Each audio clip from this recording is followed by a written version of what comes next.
날마다 믿음으로 나 살아가리.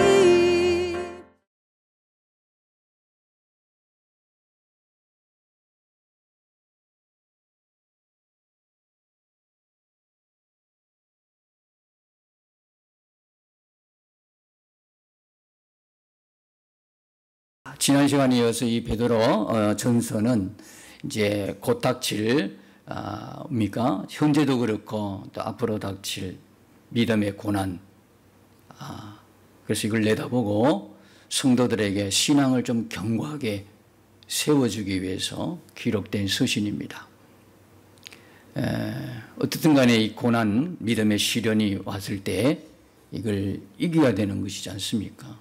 우리도 각자에게 늘 좋을 수만은 없죠. 은혜 충만했다가도 또 때로는 우리 삶에 여러 가지 일어나는 변수로 인해서 삶의 정황들, 상황들을 위해서 때문에 또 믿음이 가라앉을 수도 있고 은혜를 또 소멸할 수도 있고 나도 모르게 또 죄의 함정에 빠져가지고 허덕이면서 은혜를 다 잃어버리고 힘도 버리고 삼손처럼, 그죠? 삼손이 될 수가 있다. 은혜 충만했을 때는 그 누구도 감당할 수 없는 능력의 사람이었는데 죄 가운데 있다 보니까 하나님의 능력이 그에게 더 이상 역사하지 못하니까 비참한 사람이 되고 말았다. 그래서 그도 말씀드리지만 우리의 힘과 능력이신 예수 그리스도, 그분으로 인하여 우리의 삶이 더 힘있고 활기 넘치고 생명력 있고 믿음이 충만한, 은혜가 충만한 그런 삶을 더 갈망해야 되는 것이죠. 누가 그냥 주어진 건 하나도 없습니다. 여러분 다 사회생활 해보고 여러분들이 인생을 이만큼 살아보셨으면 결론은 나지 않습니까? 그냥 되는 건 없다. 그냥 주는 건 없다. 근데 하나님은 우리에게 그냥 무조건적으로 주신 것이고, 그죠? 우리의 아무런 어떤 노력이나 어떤 공로 없이 하나님의 그냥 무상으로, 그죠? 그냥 주신 은혜잖아요. 그냥 그 주신 은혜인데 그거는 세상에도 없는 은혜잖아요. 우리가 영원히 살아내는 은혜잖아요. 어디 찾아도 찾을 수 없는 하나님이 우리에게 주신 영원한 은혜잖아요. 그걸 우리가 모르는 모를까 아는데 그걸 찾지 않는다. 특별히 믿음의 시련이 오고 또 시험이 있고 어려움이 있는데도 찾지 않는다 하는 것은 굉장한 문제가 있다는 이야기죠. 내 믿음에 문제가 있다는 이야기예요. 믿으면 행하게 되어 있죠. 안 믿으니까, 믿어지지 않으니까 움직이지 않는 거예요. 믿으면, 바로 믿으면 움직이게 되어 있다. 행함이 따라오게 되어 있다. 믿음과 행함은 절대로 분리될 수가 없다. 그런데 내가 내 삶에 이 은혜를 떠나 있고 충만하지 못하다면 진짜 예수 그리스도를 믿는다 그러면 그분이 나의 주인님이시고 그분이 나의 왕이시고 그분을 위하여 우리가 인생이 영원한 삶을 누리고 그분이 나의 능력이라고 믿는다면 내가 정말로 어려운 상황일 때 더 주님을 찾고 부르짖고 만나려고 하는 갈망이 있지 않겠어요? 왜요? 이미 그분의 생명력이 우리 안에 있기 때문에요. 그분의 생명력이 없다면 찾을 수도 없어요. 우리가 어떻게 하나님을 찾을 수가 있겠습니까? 하나님이 우리에게 먼저 찾아오셔서 주신 은혜잖아요. 그 은혜가 우리 안에 있으니까 어려울 때마다 찾는 거예요. 어려울 때마다. 그게 저력이단 말이에요.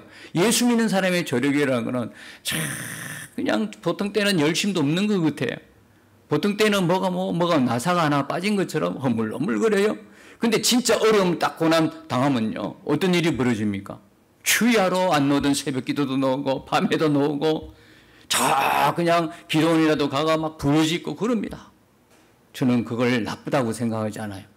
늘 주장하는 건 뭡니까? 평상시에 일상에 우리들의 삶에서 늘 주님과 동행하자는 것을 말씀드리는 것이지 혹이나 그것이 안 되어서 정말 은혜의 통로가 무엇인지 은혜를 어떻게 받아야 되는 건지 평소에는 막 무관심하다가도 어떤 문제를 만나 고난을 만나 삶에 헤쳐나갈 수 없는 그런 참 좌절할 수밖에 없는 그런 상황 속에서도 진짜 그때라도 하나님 찾고 부르진다면 그 안에는 생명력이 있다고 생각해요. 생명력이 없으면 아무리 문제가 있어도 문제를 발견하지도 못하고 어떻게 해결할 수 있는 방법도 구하지도 못해요. 그런데 더 부탁드릴 것은 뭐냐? 그런 어려울 때만 주님을 찾지 말고 평소에 주님을 부지런히 열심으로 찾고 구하자. 그분과 늘 교제하고, 그죠? 그분과 동행하자는 이야기입니다. 왜냐하면 예방이라는 게 있잖아요. 사후에 일이 터지고 난 후에 그걸 막으려고 그러면 얼마나 힘듭니까? 그죠? 그러나 아무런 일이 없을 때에도 주님을 늘 찾고 주님을 구하고 주님과 기쁨으로 동행하는 게 뭡니까? 이게 익숙하게 훈련이 되어진 사람은요, 예방이 아니에요. 선방이에요, 선방. 미리 사단의 역사를 다 차단하고 미리 몰라서 당할 모든 것들을 뭡니까? 해결할 수 있다 이 말이죠. 그러니까 여러분이 가장 좋은 신앙은 뭐냐? 일상에서 평소에 하나님과 가까이 하는 것, 하나님과 동행하는 것인 줄 믿습니다. 그래서 늘 그렇게 해서 건강한 신앙의 삶들을 누리면 좋겠지요.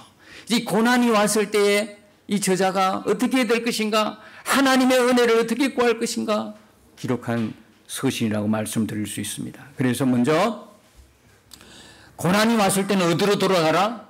고난이 왔을 때 인생의 문제를 만났을 때는 어디로 돌아가냐 하면 다시 복음 앞으로 가야 된다. 가장 원칙적인데도 우리가 무시할 경향이 참 많아요. 왜? 다 안다고 생각하니까. 아니요. 우리의 삶이 왜 간간히 무너집니까? 복음적이지 못한 거예요. 복음을 모른다는 거. 아는데, 들어보기는 많이 들어봤는데 복음대로 살지 못한다는 거거든요. 그러면 다시 어디로 돌아가야 되겠습니까? 다시 복음 앞으로. 그죠? 다시 돌아가야 돼요, 복음. 복음은 뭐냐? 십자가와 부활의 복음으로 다시 우리가 들어가야 된단 말이에요. 다시 그 십자가 앞으로 가야 된단 말이죠. 그럴 때 우리는 다시 은혜의 자리를 회복할 수 있게 되는 거예요. 그래서 이 베드로전서 처음에는 제가 지난 시간에 말씀드렸잖아요. 그 사람들의 행위를 이야기하지 않아요. 뭘 이야기합니까? 교훈을 이야기하지 않고 교리, 진리, 복음을 먼저 다시 한번 되새겨 주더라는 거예요. 복음이 뭐냐? 그래서 우리가 읽은 본문 안에는요, 예수의 피뿌림이 있고요. 그 다음에 뭡니까? 부활도 나오고요.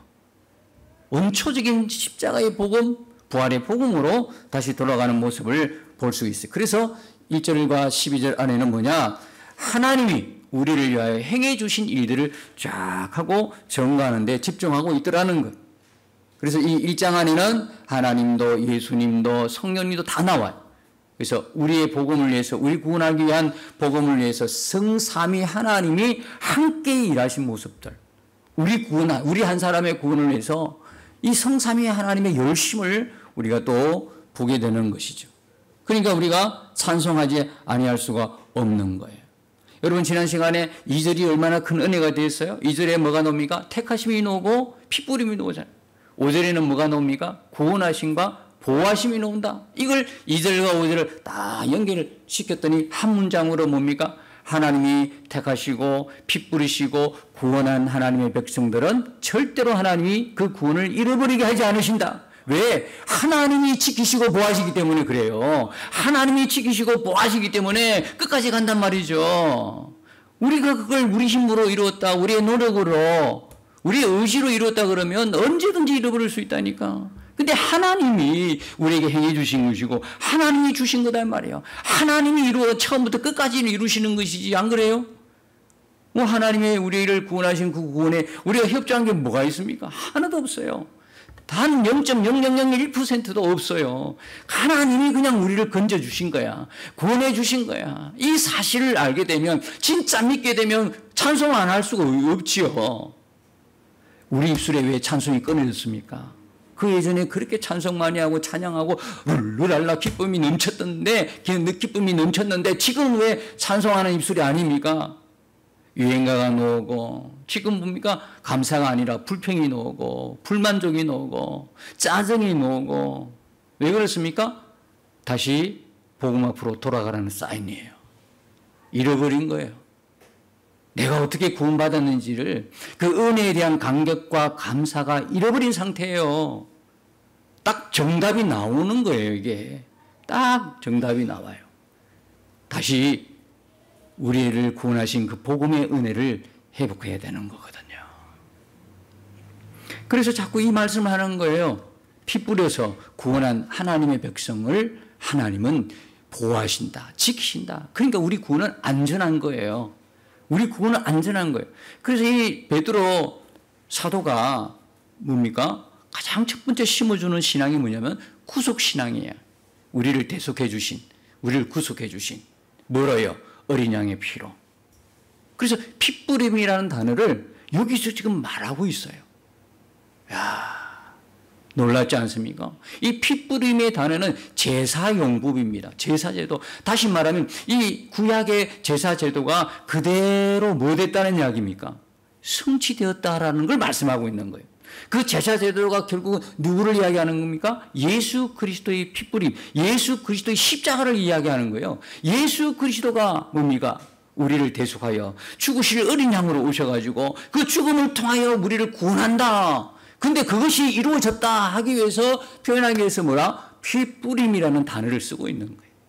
성경 하나하나를 보면 참 오묘하고 신기하고 신비롭고 감격적이지 아니할 수가 없는 거예요. 하나하나를 뜯어보면 그렇다 이 말이에요. 하나님이 이루시고 계획하시고 이루어가시고 완성하신다. 구원은. 그렇기 때문에 우리의 구원은 안전한 거예요. 그럼 우리는 어떻게 해야 돼요? 그 하나님을 감사하고 기뻐하고 찬송하고, 그렇죠? 그리고 또요, 우리 안에 있는 생명력으로 우리를 나그네된 우리, 여기가 끝이 아니야. 우리가 가야 할 분명한 목표를 향하여 믿음의 길을 걷고 있는 우리들을 계속 공격해서 허트려 놓고 무너뜨리고 넘어지게 만들고 상실하게 만들고 믿음에서 떠나게 만드는 어둠의 세력들, 악한 사단 마귀를 물리치고 이기고 승리하는 하나님의 은혜를 계속 공급받아서 그렇게 우리는 계속 전진해 나가야 될 사람이지, 오늘의 삶에 조금 뭐 잘 된다고 해서 여기서 만족하고 여기가 다인 것처럼 마치 그렇게 살아가는 사람이 아니라는 사실이에요. 그러니까 우리에게 주일이 있는 거예요. 그러니까 우리에게 예배가 있는 것이고, 그러니까 매일 우리가 기도와 찬송이 있고 말씀이 있는 거예요. 끝없이 그 은혜를 뭡니까? 공급해 주는 거예요. 왜? 우리와 상대하는 이 세상과 사단은요, 그들도 역시나 실존적인 존재로서 실제적으로 우리를 공격하고 있거든요. 우는 사자처럼요. 우는 사자처럼 헐떡여서 먹이를 찾는 거예요, 지금. 이빨을 드러내면서. 그 모르는 거예요, 성도들은. 그게 그냥 실제 상황이야. 그냥 성경에 기록된 말씀이지. 뭐 그게 실제 아니, 실제 상황이라니까. 여러분의 삶, 저와 여러분의 삶을 보면 알잖아요. 언젠가는 막 봤다가 은혜 충만했다가 붕 꺼져 있는 거잖아요, 지금. 왜 그럴까? 예, 왜 그럴까? 그게 바로 악한 것들의 공격이다 이 말이에요. 누굴 공격하겠어요? 죽어 있는 세상 사람들을 예수 생명을 가만히 내버려두면 지옥 가는데, 가만히 내버리면 끝나는 건데, 가만히 내면 심판받을 건데, 그거 왜 건드려? 가만히 있는 거? 안 건드려요. 누구 건드려요? 살아있는 자들, 예수 생명 있는 자들, 끝없이 믿음의 길을 온갖 방해를 다해도 나그네 인생을 살면서 끝없이 예수님과 동행하면서 앞을 향하여 천상을 향하여 달려가는 믿음의 사람들, 하나님의 자녀들을 공격하게 되어 있단 말이에요. 그들을 괴롭히게 되어 있다. 왜 그 괴롭힘에서 세상과 죄에 쌈 싸여서 고통을 당해야 되냐 이 말이에요. 무더운 여름이지만 이 여름에 더욱더 여러분들 힘을 내어서 하나님 앞에 나와 무릎 꿇고 기도하고 하나님을 높이 찬송하고 경배하고 예배하고, 그래서 모든 환경을 이기고 승리하는 그런 은혜의 사람들 되시기를 예수님의 이름으로 축복합니다. 네, 너무너무 놀라운 사실들을 하나님 우리에게 다 주셨다. 자, 오늘 3절 보면 이런 말씀입니다. 우리 주 예수 그리스도의 아버지 하나님을 찬송하리로다. 어떻게 찬송을 안 할 수가 있어 이게? 그죠? 어떤 이런 일을 당하고 찬송을 안 돼? 그건 모른다는 이야기지. 그의 많으신 긍휼대로 예수 그리스도를 죽은 자 가운데서 부활하게 하심으로 말미암아 죽음으로 끝나지 않아. 2절까지는 죽음이야. 그냥 핏부림으로 끝났어. 죽으심으로 말미암아. 그러나 3절에서는요 부활까지 나가네. 세상에. 우리 예수님은, 우리가 믿는 예수님은 죽으실 뿐만 아니라 부활하셔서 다시 살아나신 우리 주 예수 그리스도이십니다. 우리가 믿는 그 예수님은 지금도 살아계시는 거예요. 지금도 살아계신 거예요. 우리 예배를 지금도 받으시는 이곳에 우리 눈으로 육신의 눈으로 보이지 않지만 우리 곳에 임재하셔서 마치 천상에서 드린 예배처럼 우리 예배를 받으시니까 우리가 어떤 마음으로 예배 드리게 됐어요? 그죠? 진짜 믿음과 마음을 다한 예배자가 될 수밖에 없는 거예요. 이 믿음이 있다면 우리가 진짜 하나님 성경에 기록된 진리의 말씀 그대로를 믿는 사람 같으면 삶이 안 바뀔 수가 없죠. 그죠? 그냥 믿는데 이 믿음이 자꾸 뭐 이론으로 그냥 끝나버리는 건 문제지요. 실제로 믿으면 안 바뀔 인생이 아무도 없다. 여러분, 예수님의 부활로 말미암아 어떤 일이 일어난 거예요? 예수의 부활이 우리에게 주는 의미가 뭡니까? 하도 많이 들었잖아요. 첫 번째는 그분이 부활을 통해서 그분이 누구였다는 거예요. 아하, 하나님의 아들이셨구나. 이걸 알게 되는 거예요. 그 전에 몰랐지. 십자가 못 박을 때는 돌 던지고 온갖 비난 조롱, 침뱉음. 하나님의 아들이라고 진짜 믿으면 그 짓을 누가 하겠어, 그거. 안 믿었다 이 말이에요. 아, 근데 그렇게 별 볼 일 없는 한 인간으로 생각했는데 그분이 부활하셨네. 그걸 통해서 로마서 1장 4절은 뭐랍니까? 그분이 하나님의 아들이심이 인정이 된 거야. 부활하심을 통해서 그때 하나님의 아들이 된 게 아니고 우리들만 몰랐던 거야, 그냥. 근데 그분이 부활하신 거야, 이게. 아, 나중에 알고 봤더니 하나님이 이 땅에 보내시기로 작정했던 오래된 계획, 오래된 창세기부터 창세 이전부터 계획했던 하나님의 그 계획의 비밀이 그대로 이루어지신 그분이네. 하나님의 아들이셨구나. 그게 어떻게 해요? 증명이 된 거예요. 그 다음에 또 뭡니까? 그분의 부활을 통해서 우리가 너무 잘 알잖아요.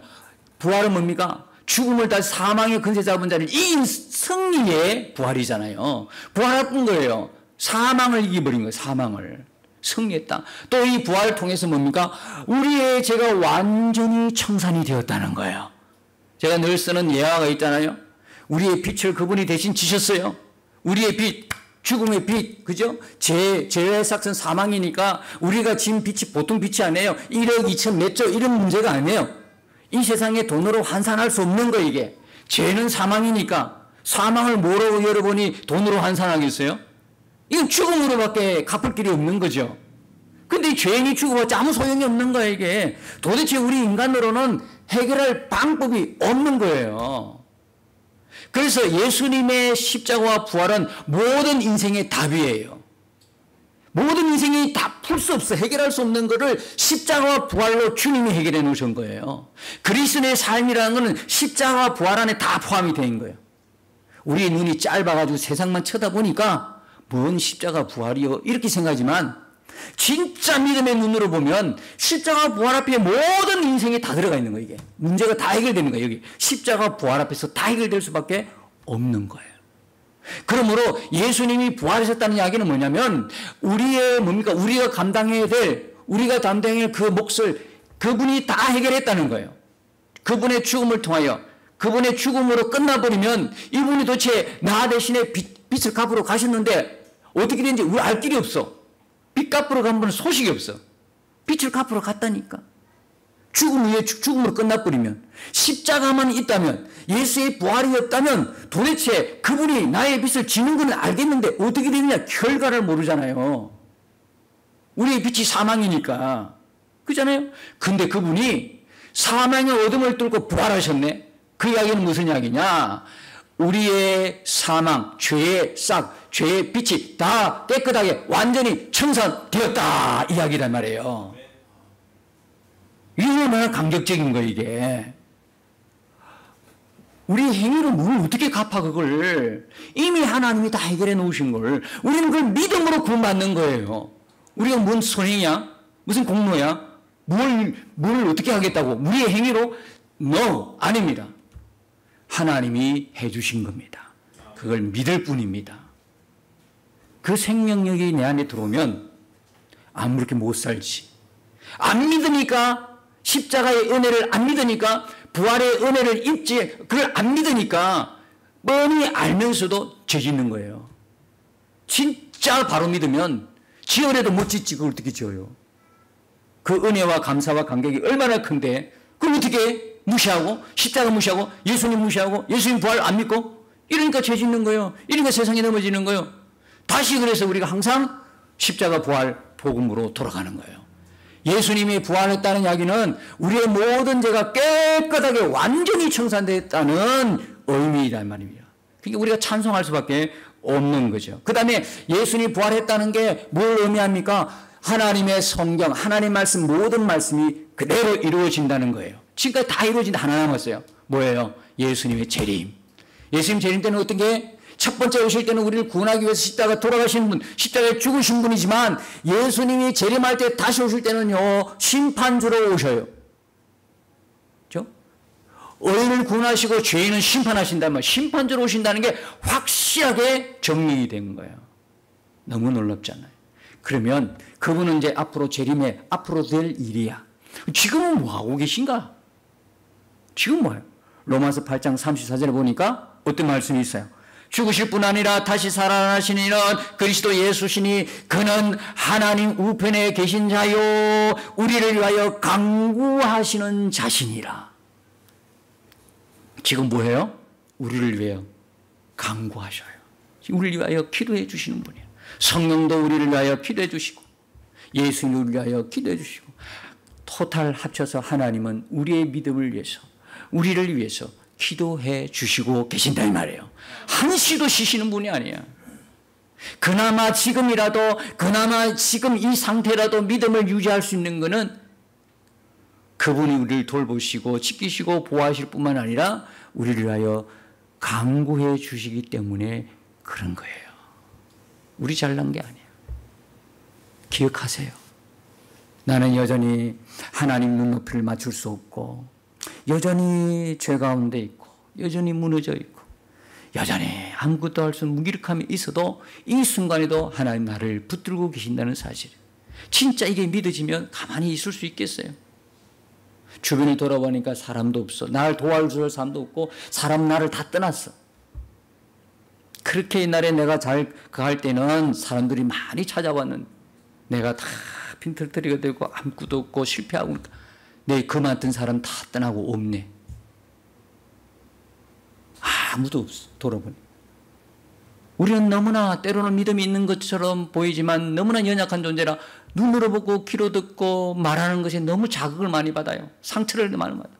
아무도 없어. 아무도 없으니까 하나님도 없는 것처럼 착하게. 순간적으로. 하나님도 어디 가셨나요?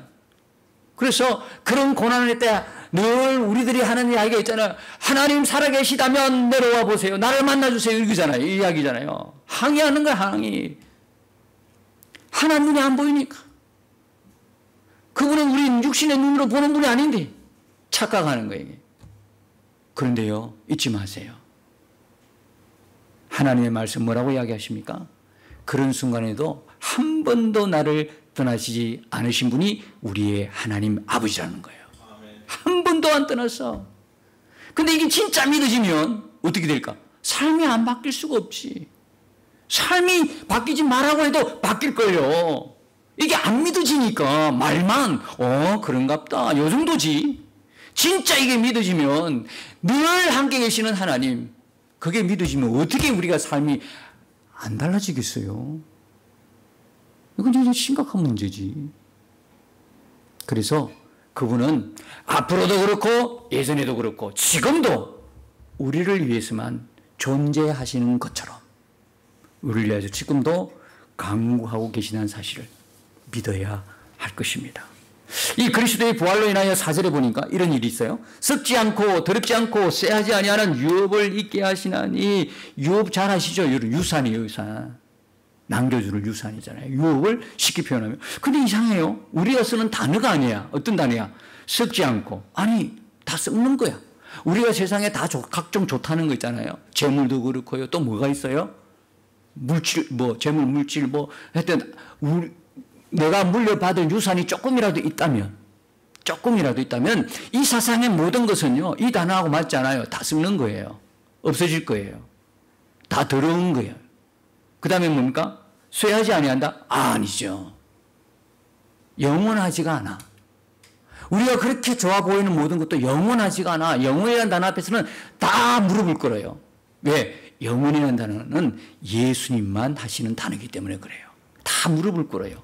다 제한이 있어요. 한계가 있어요. 모든 것에는, 이 세상에 국한되어 있는 것에는 다 제한이 있어요. 그런데 썩지 않고 더럽지 않고 쎄하지 아니하는 유업이다. 이상하잖아요. 그러면 눈치를 빨리 채야 돼. 이것은 이 세상 게 아니구나. 이건 뭘 의미합니까? 뭘죠? 영원한 것. 하나님이 우리에게 주실 영원한 것. 그러니까 곧 하고 그 뒤에 뭐라고 되어 있습니까? 너희를 위하여 하늘에 간직하신 것이다 그러잖아요. 하늘에 간직하신 것이다. 영원한 하나님의 유업이다 말. 그래서 이걸 갖다가 구약에서는 이 예표로, 이 그림자로 하나님께서 이스라엘 백성들에게 어느 땅을 주는 겁니까? 가나안 땅을 유업으로 준다 이렇게 말하잖아요. 진짜 하나님 이스라엘 백성들에게 가나안 땅을 준 게 아니에요. 땅 이야기하는 거예요. 영원한 것인데 무슨 땅 이야기입니까? 땅을 지구의 그 많은 땅 중에 그거만 딱 준다 하겠습니까? 그거는요 하나 예표고 하나님이 하나님의 백성들에게 주실 유산이다. 영원한 유산. 그걸 이야기하는 거예요. 영원한 영광, 영원한 하나님의 유산. 그래서 우리가 구원받은 걸로 끝나는 게 아니에요. 우리는 구원받은 걸로 끝난 것이 아니라 구원 아니라 구원받은 우리는 또 하나님의 후사, 하나님의 뭡니까? 유산을 이어받을 자, 이을 자라고 말씀하는 거예요. 로마서 8장 17절에 보면 자녀이면 또한 상속자 곧 하나님의 상속자요 그리스도와 함께한 상속자니 우리가 그와 함께 영광을 받기 위하여 고난도 함께 받아야 할 것이니라. 요 짧은 한 절에 함께라는 단어가 3개나 있어요. 3번이나 함께. 여러분 이 정도 되면 빨리 눈치를 채셔야 돼요. 우리의 믿음, 우리의 신앙, 기독교는요 예수님과 함께하는 것입니다. 야, 이건 단순한 그냥 절에 가듯이 그냥 예배당에 예배하러 가듯이 종교활동하는 게 아니고 우리를 살리신 그분과 함께하는 게 우리의 신앙이라는 거예요. 그러니까 그분이 영광 받으시면 우리도 그분의 고난도 함께 받는 거예요. 예수 믿는 것 때문에 세상에서는 고난받을 수밖에 없어요. 내가 잘못해가지고 잘못 살아가지고 하나님의 소금과 빛의 사명 그 그리스도인으로 하나님의 자녀로 바르게 살지 못해서 당하는 고난 말하는 게 아니고 원래 우리가 예수 생명 죽은 세상 속에서 예수 생명이 있는 자가 받아야 될 고난 예수 믿는 것 때문에 받는 고난이 있거든요. 그 고난을 말하는 거예요. 그 고난. 그런데 이 고난이 있다는 이야기는 뭐냐? 내게 예수 믿는 것 때문에 고난이 있다는 다른 말로 이야기하면 하나님의 상속자라는 증거가 되는 거예요. 이에게 나중에 뭡니까? 영원한 영광의 상속이 이어진단 말이에요. 이게. 그게 지금 하늘에 있다 이 이야기입니다. 5절에 보시면 너희는 말세에 나타내기로 예배하신 구원을 얻기 위하여 믿음으로 말미암아 하나님의 능력으로 보호하심을 받았느니라. 여기 말세에 나타내기로 예배하신 구원이 뭡니까? 바로 그 위에 이야기하는 거예요. 예수님을 위하여 피뿌림 예수님의 십자가 부활을 말하는 거예요. 말세에 나타나기로 예배하신 구원이다. 예수님이 올 때부터 뭐가 시작된 거예요? 이미 말세다 이 말이에요. 구약 성경 전체가 예언하는 그분이 말세에 나타날 그리스도란 말이에요. 우리가 앞으로 다가오는 그게 말세가 아니고요. 구약에서 이야기하는 그분이 오실 그때가 말세다 이 말이에요. 그러니까 예수님이 이 땅에 육신이 있고 이 땅에 오실 때부터 뭐가 시작된 거예요? 말세가 이미 시작된 거예요. 우리는 뭘 기다립니까? 말세를 기다리는 게 아니고 주의 재림을 기다리는 거예요. 아시겠죠? 말세는 이미 우리가 지금 말세를 살고 있다니까요. 언제 주님이 오실지 바로 긴급한 순간을 살아가고 있는데 하도 우리 계산으로 보니까 하도 안 오신다 생각하는 거예요. 넉넉하게 생각하는 거예요. 근데 하나님의 말씀은 지금 우리가 뭘 살아가고 있어요? 말세를 살아가는 성도들이다 이 말이에요. 언제 오실지 주님 모른다 이 말이에요. 오늘 밤에 오실지 내일 오전에 오실지 아무도 모르는 그 긴박한 때를 살고 있는데 우리는 느슨하게 살고 있다는 거예요. 예, 안 믿는 거죠. 냉정하게 이야기하면 그렇게 말씀을 들어도 믿음과 듣는 그거는 분리시키는 거예요. 아니에요. 어쩌면 우리 마음속에 지금 살기가 너무 좋으니까 주님 조금 있다가 이거 내가 가지고 있는 거 다 쓰고 난 뒤에 내가 힘 빠지고 늙어가 이빨도 빠지고 아무것도 할 수 없을 때 그때 오셔요. 내가 다 누릴 거 다 누리고 이런 마음을 가지고 있는 분은 없겠죠. 언제든지 지금이라도 내가 누릴 게 너무 많음에도 불구하고 주님 한 분이 바라보아지는 게 믿음의 정상이다 이 말이에요. 다른 거 다 때문에 주님 늦춰주세요. 주님의 재림을 늦추가 아니라 지금 모셔도 됩니다. 주님 지금 모셔도 나는 주님을 기다리고 주님께 갈 준비가 되어 있습니다. 할렐루야. 이렇게 나와야 이런 마음이 되어야 이게 정상이 아니겠어요. 골로새서 1장 26절에 이 비밀은 만세와 만대로부터 감추어졌던 것인데 이제는 그의 성도들에게 나타났고 합니다. 이게 비밀이 하나님의 인간 구원의 비밀이 뭐냐면 예수님이 성육신에서 예수님이 우리와 똑같은 인간의 몸을 입고 오셔서 그분의 십자가 피 흘려주시고 그분의 부활하심으로 우리를 구원하는 게 하나님의 비밀이었다는 거예요. 이게 드디어 뭐로 나타난 거예요? 십자가로, 그분의 골고다의 십자가로 완성이 다 된 거예요. 다 이루어진 거다. 이야기입니다. 6절에 보면 그러므로 너희가 이제 여러 가지 시험으로 말미암아 잠깐 근심하게 되지 않을 수 없으나 오히려 크게 기뻐하는도다. 7절 너희 믿음의 확실함은 불로 연단하도 없을 금보다 더 귀하여 예수 그리스도께서 나타나실 때에 칭찬과 영광과 존귀를 얻게 할 것이니. 여기 보면 대조법이 있습니다. 이제 그리고 예수 그리스도께서 나타나실 때 여러 가지 시험, 그죠? 여러 가지 시험. 근데 칭찬과 영광과 존귀, 근심, 기쁨, 대조를 이루고 있어요. 우리는 어떤 사람이냐? 우리는 어떤 사람이냐면 이제를 살아가는 사람이 아니라 예수 그리스도의 나타나실 때를 소망 삼고 예비하는 사람들이라, 이런 이야기입니다. 이제, 그죠? 이제 이 여러 가지 나에게 있는 시험만을 주목한 사람이 아니란 이야기입니다.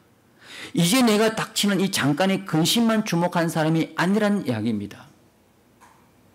그런데 그 뒤에 보니까 오히려 크게 기뻐하는도다 그러잖아요. 왜? 뭘 보기 때문에 기쁜 거예요? 지금 현재 내가 당하는 고난과 지금 현재 당하는 어떤 시험이나 근심을 보면 기뻐할 수가 없죠.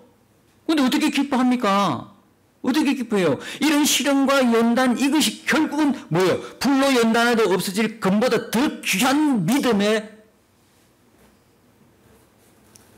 연단되기 때문에 오히려 이런 시험과 여러 가지 그저 근심, 걱정, 이게 뭡니까? 결국은 하나님을 어디로 이끄셔요?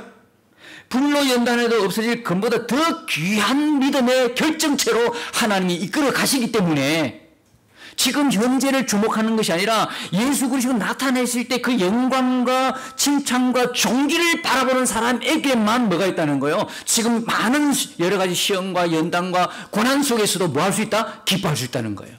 우리가 주목해야 되는 건 뭐냐면 지금이 아니에요.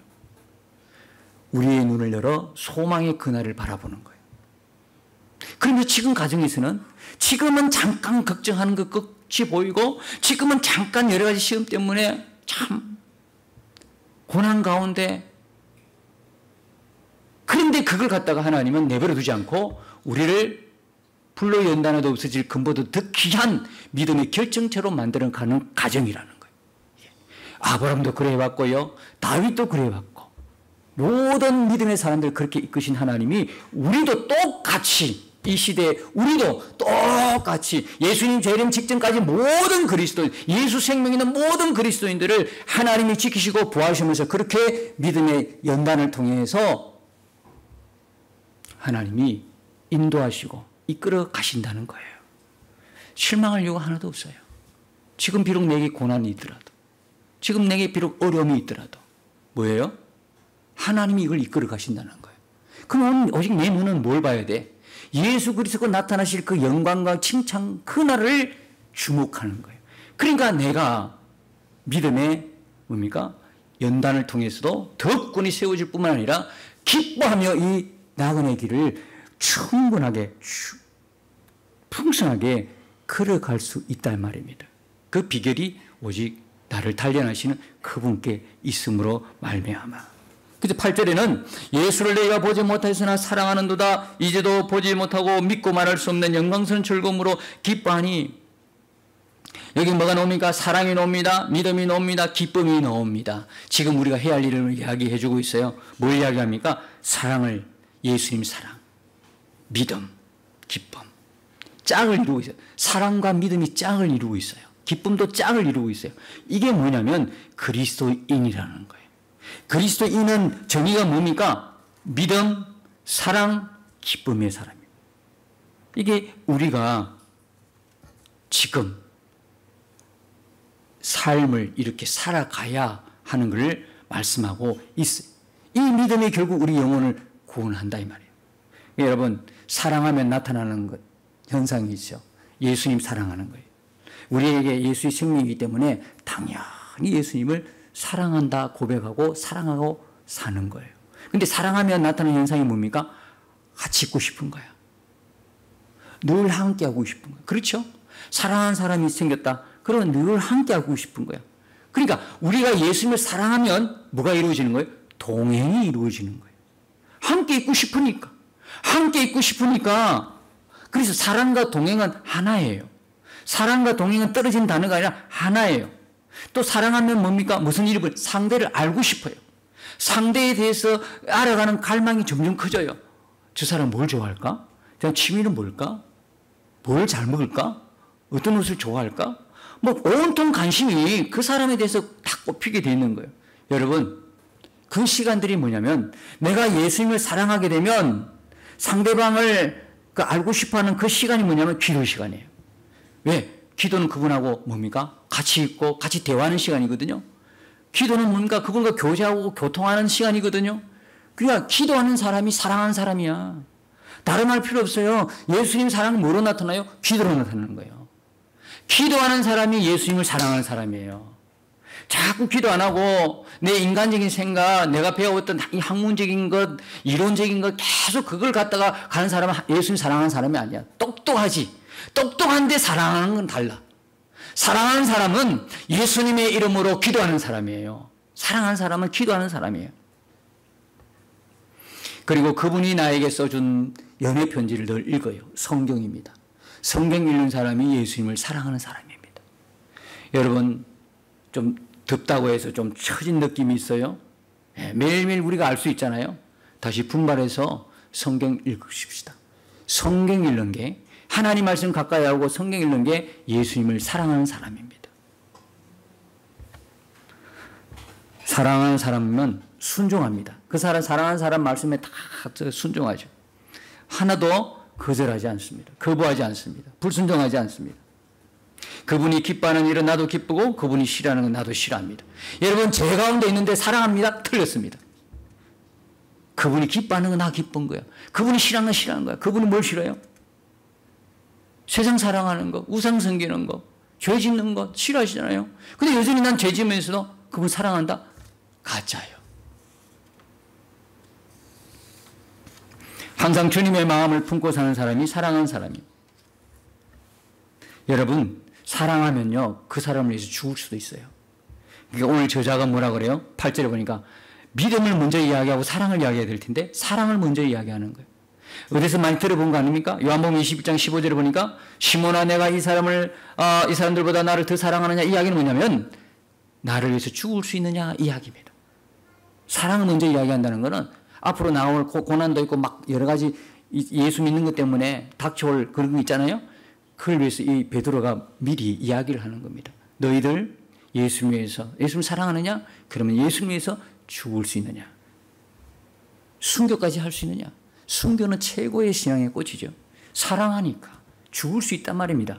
사랑 안 하면 결코 못 죽습니다. 사랑하니까 죽을 수 있냐 물어보고 있는 거예요. 사랑하는 성도 여러분, 우리가 다시 오신 예수님 재림 준비는 바로 이거예요. 우리가 에녹의 삶을 통해서 우리가 재림을 어떻게 준비 아시죠? 에녹은 365년을 살다 죽었어요. 근데 65년은 뭡니까? 애를 낳고 그리고 나머지 300년 동안에 예수님과 동행하면서 예수님 데려가 보신 거예요. 재림 준비는 에녹의 삶을 통해서 볼 수 있다고요. 재림 준비가 뭡니까? 예수님과 동행인 거예요. 근데 그 예수님의 동행은 뭐한 자만이? 예수님을 사랑하는 자는만이. 예수님을 사랑하는 자만이. 동행 그렇게 외쳐도 말로만 이론으로만 끝나는 것이 아니라 실제로 동행 누가 하느냐? 예수님을 진심으로 사랑하는 자가. 그러니까 그게 다예요. 그게 뭘 준비를 다 예수님 다시 오는데 뭘 준비를 하겠어요? 그게 다예요. 예수님 사랑해서 예수님과 동행하는 것. 그게 예수님을 기다리는 신부의 모습이에요. 신랑이신 예수님을 만나는 누가 만납니까? 사랑하는 신부가 만나지. 신랑은 누구 만나러 옵니까? 신랑을 사랑하는 신부를 만나러 오는 것이지. 이 간단한 원리를 몰라서 사람들 게임에 다 빠져 쏟고 재산 다 반납하고 여기저기 숨어 살고, 이 뭔 짓입니까 이게? 진리를 모르는 거예요. 사랑하는 백성들, 하나님 백성들이 진리를 알아야 돼. 진리를 믿고 진리대로 행해야 되는데 진리를 모르는 거예요. 성경 부증 읽읍시다. 늘 예수님 사랑의 고백을 하는 기도 시간 갖고 예수님과 가까이 나가십시다. 그리고 예수님을 기다리는 신부 교회로서 예수님을 사랑하고 예수님과 동행하기를 힘쓰고 예수는 우리 모두가 되시기를 예수님 이름으로 축복합니다. 주와 함께 싸워 승리하리라. 날마다